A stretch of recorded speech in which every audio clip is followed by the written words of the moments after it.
O que aconteceu, Maria Bonita? Você me conta. Você me conta o que aconteceu, Maria Bonita. Me conta de qualquer jeito que eu quero saber. Eu nunca vi isso em minha vida, mulher.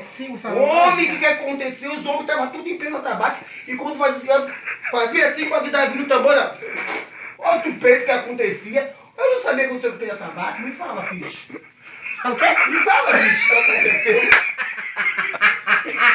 A Maria Bonita só sabia ficar assim.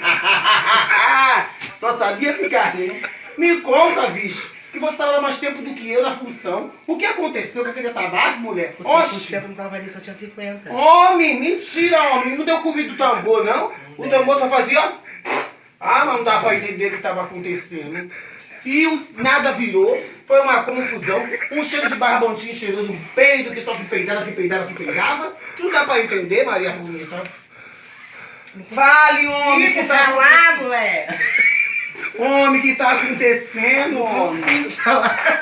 Nem ventilador tinha no salão, mulher. Tu viu o que aconteceu? Hoje a moda é ar-condicionado. Ai, homem. Eu fiquei numa falta de ar, só respiro naquele cheiro que sai de baixo. Tinha cabrito morto ali, não tinha não, homem. Era. Olha, aquela macumba nunca mais eu esqueci, homem. Ô, Maria Bonita, me conte.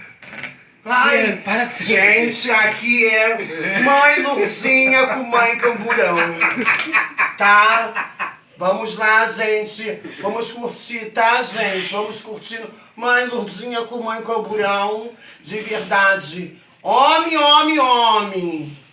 Fecha o vídeo.